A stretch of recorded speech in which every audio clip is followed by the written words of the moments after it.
Welcome to episode 230 of the Irresistible You podcast. We have a lot to talk about today. I have some exciting news that I want to share, and I am going to go ahead and say this is going to be part of the 10 pounds, 10 times series. That is a series that I do here on my podcast where I am documenting my journey to lose 100 pounds. And the reason I call it 10 pounds, 10 times is I look at weight loss not as 100 pounds, but as losing weight 10 pounds, 10 times. It makes it just so much more doable and realistic. So let's do a little bit of updating and then we will dive into the topic for today. So for those of you that follow me on Instagram, I know you were rocking with me while I was on my conference trip in Orlando for the Touched by Type 1 Diabetes conference. I can say this now, I go every year with my daughter who is now 7. She lives with type 1 diabetes. This was our 3rd year going to the conference together. And it's become a thing for the two of us because it's in Orlando. We throw a couple nights at Disney in there and we just have ourselves a good old time. And it's awesome to connect with other parents and kids and people that live with this disease and to hear about the new technologies and hear about advances and coping mechanisms and all kinds of things. I got so much out of the conference this year. I'm going to do probably a separate episode on some takeaways as they relate to weight and eating and things like that, because I had the pleasure of attending a session that was about eating disorders, specifically in those who live with type 1 diabetes. And girls and women with type 1 are 2.5 times more likely to develop an eating disorder than those that do not have diabetes. And that was something I've heard before, but it was very eye-opening, very much a confirmation of what I'm doing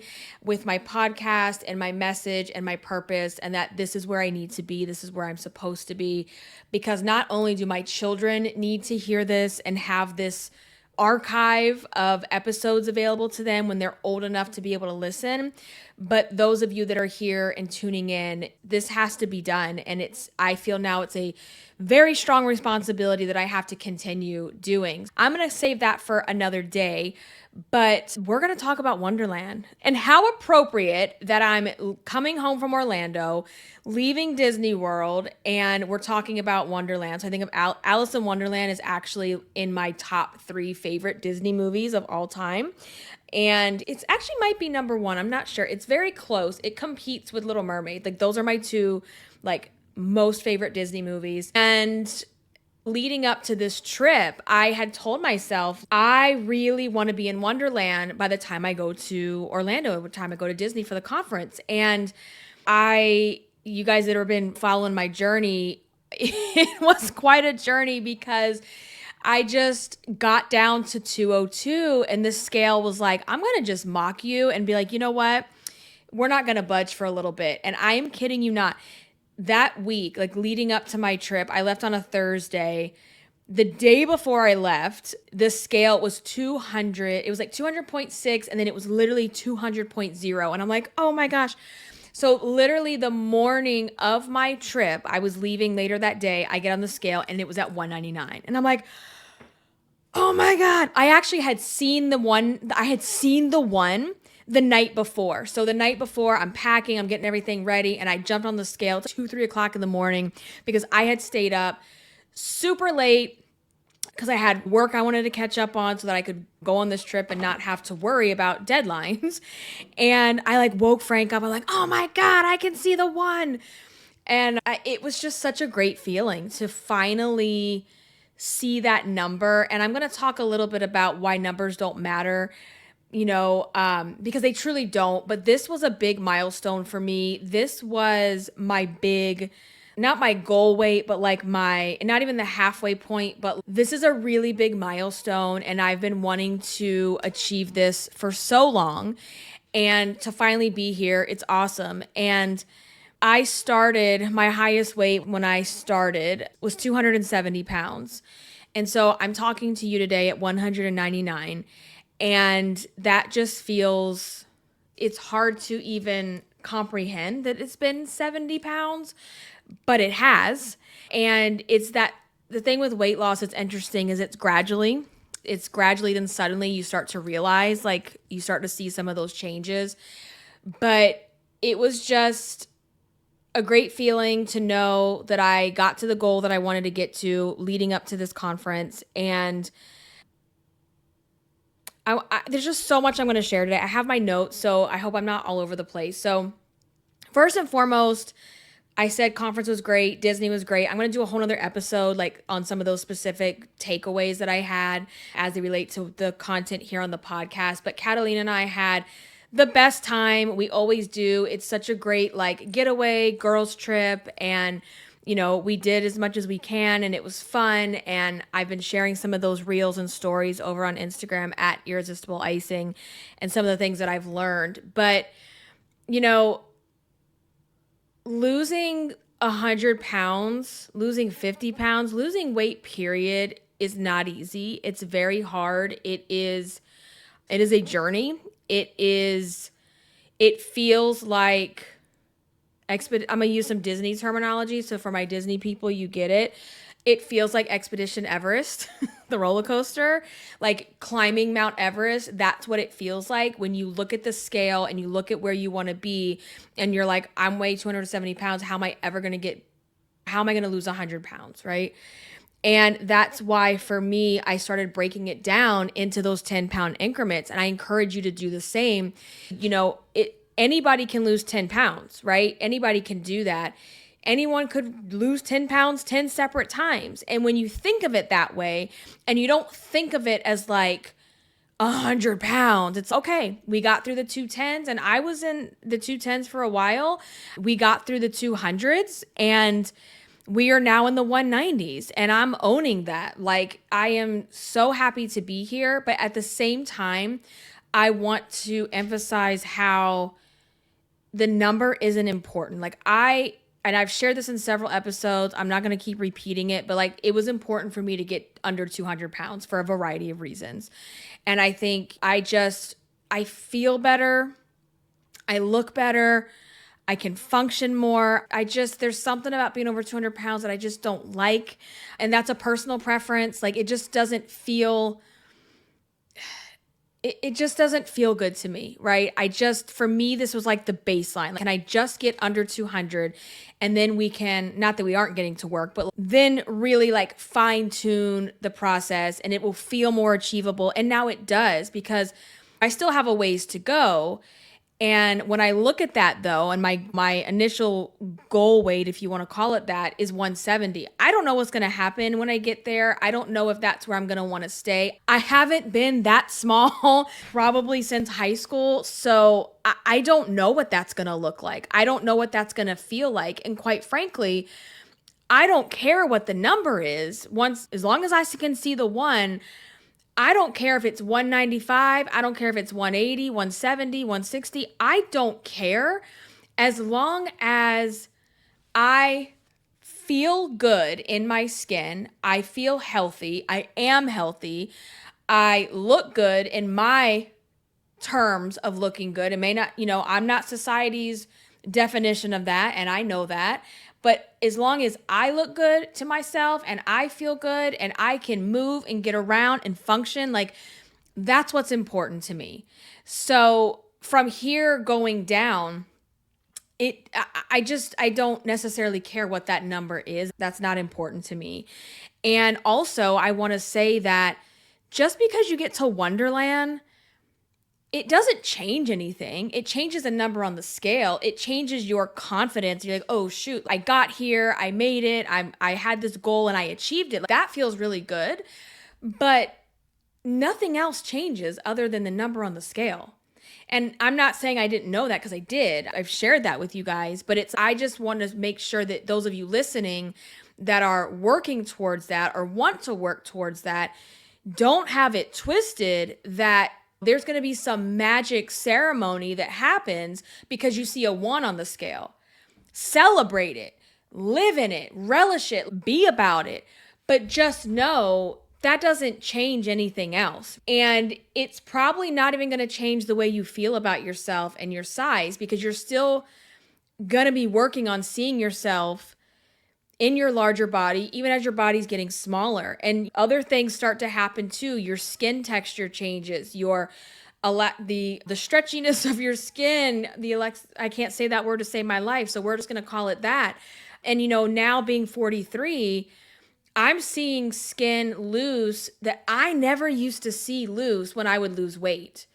And that's disheartening. That's frustrating, but I also don't beat myself up over it. I'd rather be 199 pounds than live in a 270-pound body, and the implications that come with it's more important. And I think you need to focus on that too. But just know that it doesn't, and even if you get to your goal weight, it doesn't solve all of those problems, right? And I've been preaching this for years about weight loss, is that there really is not a finish line. And that's where the diet culture and the diet industry has you fooled, for you to think that, oh, if I just lose this amount of weight, I'm going to cross the finish line and I'm done. And then what happens is you go back to your old habits because you never changed your habits. You never changed the way you think and feel. And it's just a recipe for disaster, right? So you've got to do the work while the scale is going down. And I definitely know that has been a big part of my journey over the last 10 plus years now. It's been a while that I started my journey in losing the emotional weight, working on the emotional weight, working on the why, working on the patterns and my behavior and my self-awareness and just all of those things, right? And you can't lose weight and keep the weight off unless you're willing to do that, unless you're willing to lose the emotional weight, because that's what got you here in the first place, right? And it's no secret. I share with everyone because I don't gatekeep, right? I don't gatekeep like what I'm doing. And I've been taking tirzepatide, the GLP-1 injections. I take the compounded version of Zepbound, which is tirzepatide. And that has been a game changer. I'm not even going to lie about that. But what I'm also going to tell you is that taking those injections alone isn't the magic solution. It's not going to magically take the weight off if you don't learn to deal with what's going up here in your head and learn to control your emotions. Basically a year ago, it was like last summer, I just wasn't losing weight. I couldn't lose weight. I've always had a hard time losing weight. It's been a struggle my entire life, but something about turning 42, being in my early 40s, I could not lose the weight. I was going to bed hungry. I was waking up hungry. I was counting all the points. I was denying myself food that I wanted and just fight. It felt like fighting, like a constant fight and argument and just internal battle and struggle with the inner fat bitch. Y'all know I talk about that all the time, with the cravings and the urges and like wanting to eat food and actually feeling real hunger, like not just emotional hunger, but actually being hungry, and then getting on the scale every week and seeing it stayed the same or it's gone up. And that's just really frustrating when you are basically miserable. Like, I don't know how else to put it. And it was just really hard. And that's when I decided something's got to give. Let me try this out. I'm hearing really good things about it. I've never been diagnosed as insulin resistant, but I've always felt that I was, because why is it that I get on these medications and it's easier for me to lose the weight? And I am not counting points. I am not counting carbs. I am not counting calories. I am not doing any math in my head. And that has been a lifetime of rewiring my brain. Like, if you're sitting here watching on YouTube, like this, you see the calculator on my brain. This is how my brain looks inside. It looks like a human calculator when I see food. I look at food and I immediately start doing calculations, because it's a lifetime of trying to unlearn that diet culture that's been embedded in us. And since I started the injections, I am not on a diet. I am not on even on a meal plan, if you will. Like, I don't count any of that stuff, because it has allowed me, taking the medicine has allowed my brain to shut up. It's allowed my brain to have space. It's allowed the food noise and the food chatter to like simmer down, okay? And I'm able to feel and eat like a normal person. I have moments where I'm like, is this what it's like to be normal? Is this what it's like to not struggle with weight? Is this what it's like to not have the food chatter in your brain all the time? Because I eat whatever I want. And let's be very clear when I say I eat what I want. I'm not going through drive-thrus 5 times a day. I'm not overdoing it because I don't want it. I don't have the cravings. I still have cravings. Obviously, I'm a human. I still want certain types of food and I have them, but I eat them in very small portions because I can't physically eat the whole thing. And so it's have a little bit of this, a little bit of that. Like I told you, there's things like Frank and I start sharing food. We've never done that before. That's crazy. And so that has really helped me to get this weight off. And I feel better. I got to mention that too. I was waking up before I started the injections for a while, like waking up and my hands and my fingers would feel numb. They would feel tingly. They would feel numb. I was waking up super swollen, super inflamed. Like I just didn't feel good. And I couldn't put my finger on it. I'm like, I don't know what this is. I just don't feel good. And all of that has gone away. There's a lot of different components going on with weight loss, right? And at the very basic equation of it all, you eat less, you move more, you're supposed to lose weight. That is not always the case, right? That's how it's supposed to work, but that's not always the case. So I encourage you, and you're miserable, please talk to your doctor. There's other ways out of that, and you can't just redirect all your thoughts and feelings all day long to make that change. That is a part of this puzzle. You have to do that. But if you're doing that and you're hungry and you're still hungry, there's something wrong physically in your body that you need to address, right? I just want to address the weight loss shamers for a minute because I know you're out there and I know you listen. And what do I mean by weight loss shamers? The people that you hear making fun of people or being snarky about, oh, they must be on Ozempic. Oh, they must be on those injections. Oh, they're doing it the easy way. Oh, nothing about weight loss is easy. I don't care if you are taking GLP-1s. I don't care if you are taking medication. I don't care if you are having bariatric surgery. I don't care if you're doing it the old-fashioned way, calorie counting, doing Weight Watchers, whatever it is that you're doing that's allowing your body to lose the weight. None of those options are easy. None of them. The injection is not a magic cure. You don't inject yourself every week and go, oh, like I don't even want to eat anymore and I don't want this and I don't have to think. No, there's still work that has to be done. You still have to watch your portions. You still have to eat a certain type of way the majority of the time. Going in under the knife and having your stomach sliced and your body sliced open is not easy by any means. Counting points is not easy. None of it is easy. So can we all just agree that we're not shaming people for doing what they got to do for their body and their life? If you don't walk in my shoes and you don't pay my bills, then you don't get a say in that. Like you just don't. And I have no shame in my game. I don't care. I will shout it from the rooftops what I'm doing. I don't care because I've done it all. I have done Richard Simmons' Deal a Meal. I have done Weight Watchers. I have done Special K diet, grapefruit diet, Atkins, South Beach. You name it, and I've done it. I've done the 6-week diet plan, which was just the dumbest thing, the most expensive, dumbest thing I ever did. And it had you eating like 8 or 10 times a day, which was just not realistic for real life. I have done it all.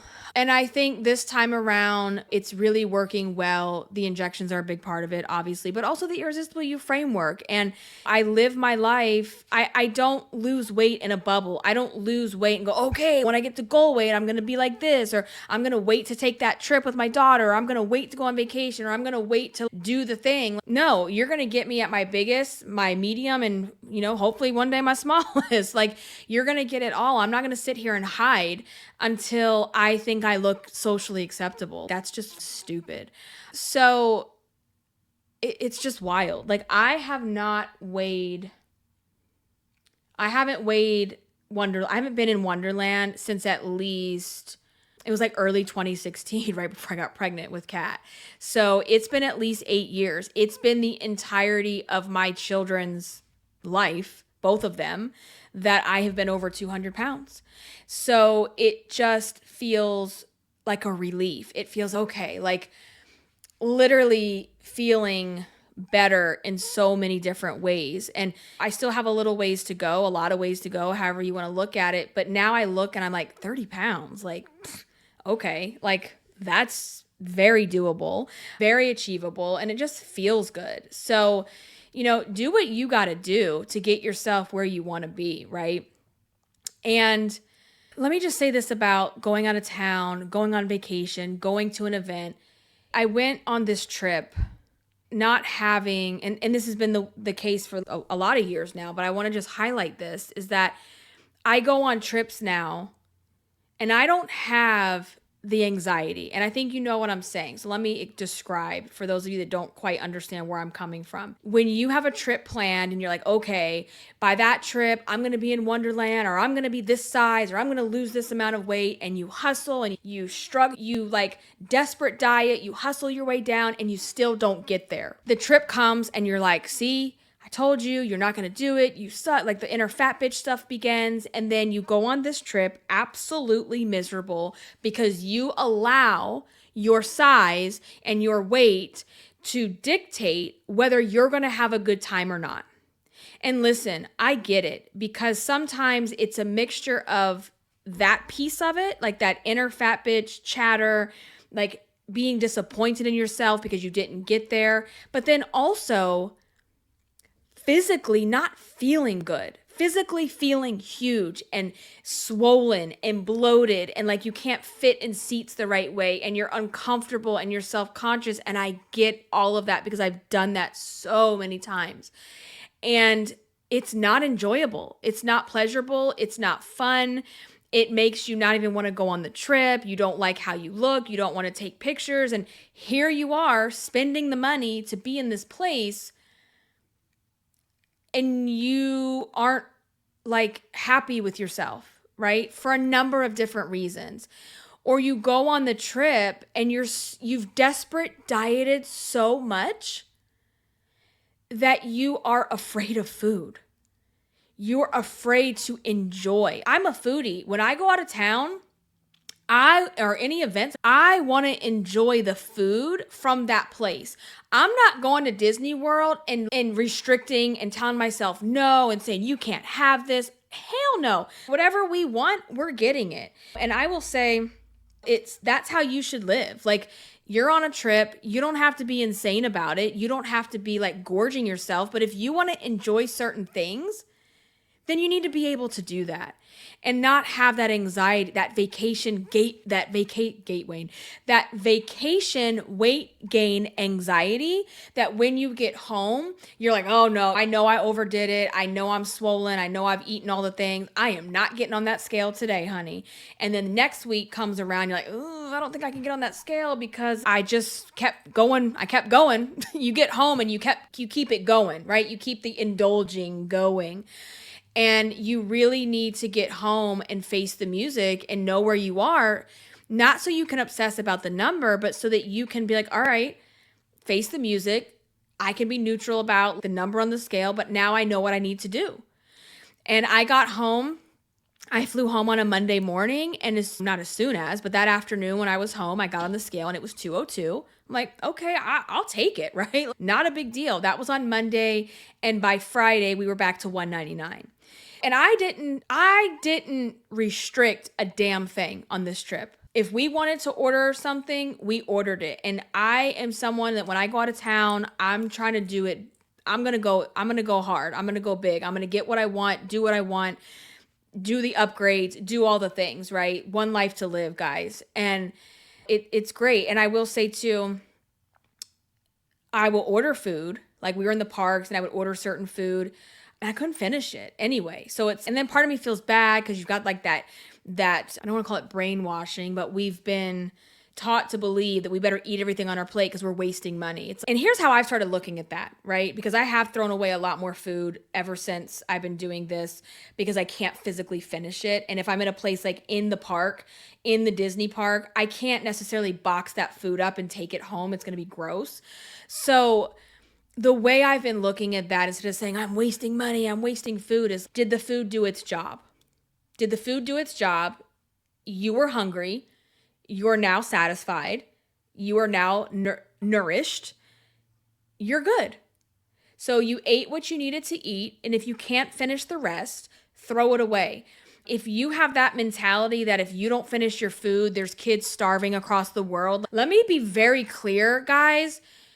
You shoving all the food in your face and making sure that you eat until your stomach hurts is not taking away hunger across the world. Those kids are still starving. Those kids are still emaciated. And you finishing your food or not does not solve the problem.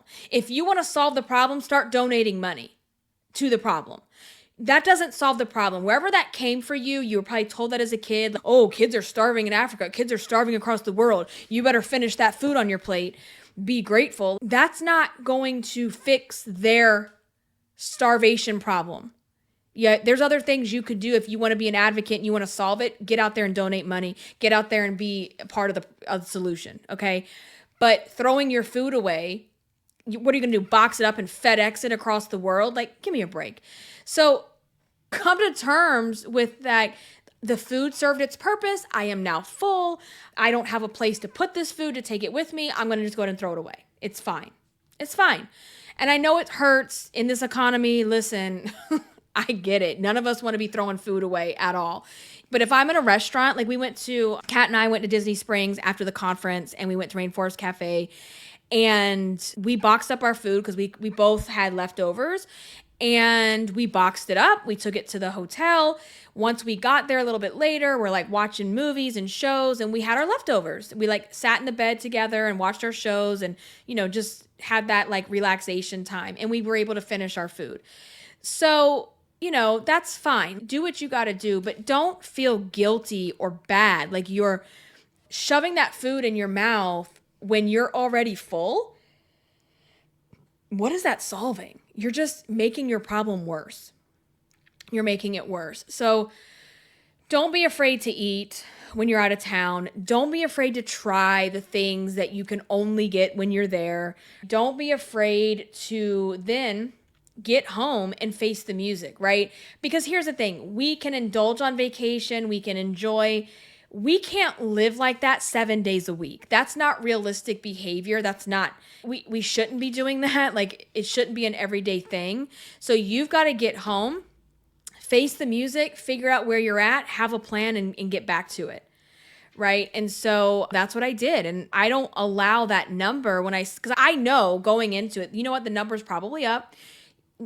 Even when you travel, regardless of what you're eating, like even if you're eating like really clean or something, if you're anything like me, when you travel and you've been on airplanes and you've been walking through airports, I naturally get swollen. I retain a lot of water. I just do. I don't know why. It's a thing with me. And I know getting on the scale, no matter what I had, it's probably going to go up a little bit, and that's okay. You've got to just do the internal work on your thoughts, the way you feel, the way you speak, because otherwise you're going to continue to have the anxiety. You're going to continue to not face the scale. And when you do face the scale, you're going to beat yourself up. You're going to say horrible things to yourself, and you're going to just continue this cycle that you're on. And it's just not worth staying on it. We have one life to live. We have a very short time.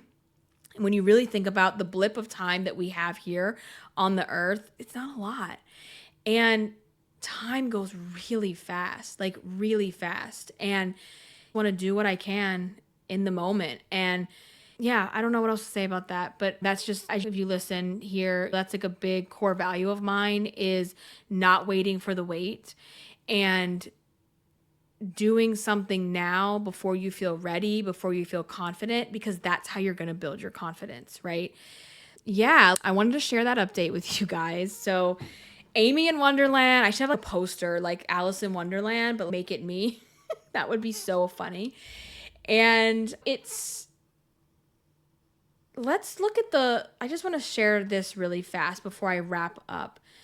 And going back to how it's not just about the number, right?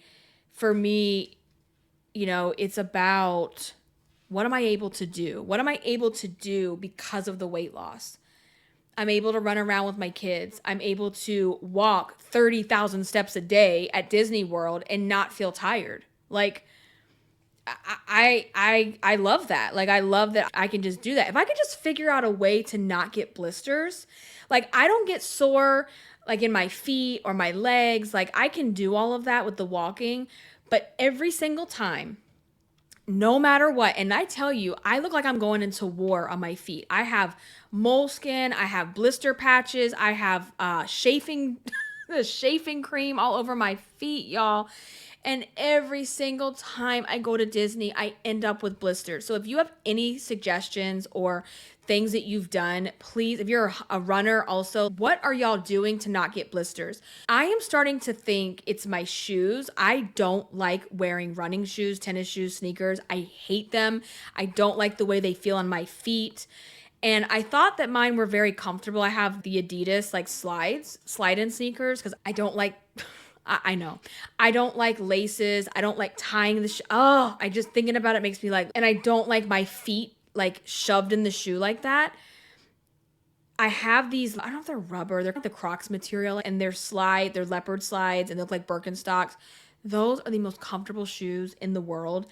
I thought about wearing those to the park on the last day, but I was like, I just have a feeling I'm going to get more blisters, but I don't know. I don't think I would have. Anyway, I am looking for solutions to that. So if you have any, let me know. But I did have less blisters this time around. I don't know if that is a combination of me just like really getting down my blister routine for Disney after the last 4 years, or could that be weight? I don't know. Like maybe like the first year I went to Disney with my whole family, not my first time, but like when I took the whole family and went with some of our nieces and nephews, I had the worst blisters. Like, I'm not even it's just disgusting how bad it was. And when I think back to that trip, I was 40 pounds heavier than I am today. I don't know. Does weight have something to do with that? I think scientifically, I would say yes, because you're not having as much weight pressure going on your feet, but I still get blisters. And I've always been like that. If you have any solutions, I am all ears. I want to hear that. But takeaways from this episode is that break your goals into small, doable, achievable chunks, right? Don't think of, oh my God, I have to lose 100 pounds. I have to lose 50 pounds. Like, how can you break that down, right? For me, the 10 pounds 10 times is just fantastic. So now we're in the 190s. We're going to work on that decade. And then when we get to the 180s, we'll discuss and we'll figure out the plan from there. Also, don't wait for the weight. And when you go on the vacation, we got to stop the vacation anxiety about our size. And let me just say, and I told you like a little bit all over the place. Let me say this. Don't just tell yourself, I have to weigh 199 for this trip. No. When you know you have something coming up, whether it's a trip, a wedding, a party, whatever's coming up that you're planning for, you have to do a lot of visioning, okay, close your eyes and imagine yourself there. How do you want to feel? How do you want to look? How do you want to act? And saying, okay, I want to just be there carefree, not worrying about my stomach, not worrying if I'm going to fit in the rides, not worrying about weight limits, not worrying about being embarrassed about having to leave the line if I don't fit in a ride or having to ask for a seatbelt extender on the airplane or whatever. Think about those things and how you want to feel. Versus I have to be 199, because that doesn't really mean anything. Like, it can be your goal, absolutely. But more importantly, like, how do you want to show up on this trip? Because if you don't do that visioning and that exercise leading up to it, then you have the anxiety. Then you have I'm going to beat myself up because I didn't get to the size I wanted to be, or I'm not the weight that I wanted to be, blah, blah, blah, blah. And then you have that same physical feeling. You feel gross. You don't feel good. You're just miserable. I've had plenty of trips like that. So thinking about how you want to feel. How do you want to show up? If you're tired of being embarrassed because you don't fit in rides, if you're tired of being embarrassed because you don't fit in the seat on the airplane, I'm going to say this with lots of love and respect and caring and understanding, then do something about it. Like, I know that's easier said than done, but at the end of the day, either do something or don't. Do it or don't. If you don't want to live like that anymore, then start working on what you got to do today so you don't have to do that anymore. It is not any way to live. Like, walking around and feeling miserable and being in pain and not able to do normal things, like get on a ride with your kid, is not a way to live. And how many more times are you going to sit there and tell yourself next time? Because then you'll do that to yourself. I'm never going to go on another trip and feel like this. I'm never going to do this again. And then the next trip comes around and you're bigger or the same size. You've got to do what you got to do to break the cycle. You literally have to take a wrench and throw it in the wheel, or that yo diet, body hate, shame cycle just keeps spinning. It just keeps spinning and spinning and spinning until you do something to make it stop. You have to do something to make it stop. I think we're going to go ahead and end it there. Thank you guys for being here on my journey, for encouraging me and always leaving lovely comments and DMs and things like that. It's always appreciated. And I'm really grateful for that. And create the life you want. Create the life you crave. It's up to you. It's up to you to do that. And it's not going to happen overnight. It's not going to be easy. It's not supposed to be easy. If it was easy, everybody would have what they want. Everybody would be their goal weight. Everybody would have what they want in life, right? So you got to do what you got to do. And you got to get out there and you got to start making small changes, because those small changes are going to add up to the things that, get you where you want to be. So if this is helpful or you love the podcast, please leave a rating and review on your podcast app. My podcast app of choice is the Amazon Music app. If you're an Amazon Prime member, you have free access. You just have to go in the Play Store and download the Amazon Music app to your phone, and you will get access to millions of songs, albums, podcasts. And I just love it that I use it in the car. I use it on my phone. Like, all my music, all my podcasts are in the same place. And that is my absolute favorite app to use. If you are not an Amazon Prime member, which I know most people are, but if you're not, I have a free trial for you in the show notes. Go to the link, sign up. You get 30 days for free. And you can see if you like that. Amazon Prime has a plethora of benefits: shipping, the music, there's free photo storage, there's Amazon Video. There's so many different benefits to being a Prime member. So I'm going to go ahead and head out. I will catch you guys in the next episode. Until then, stay irresistible. Bye, guys.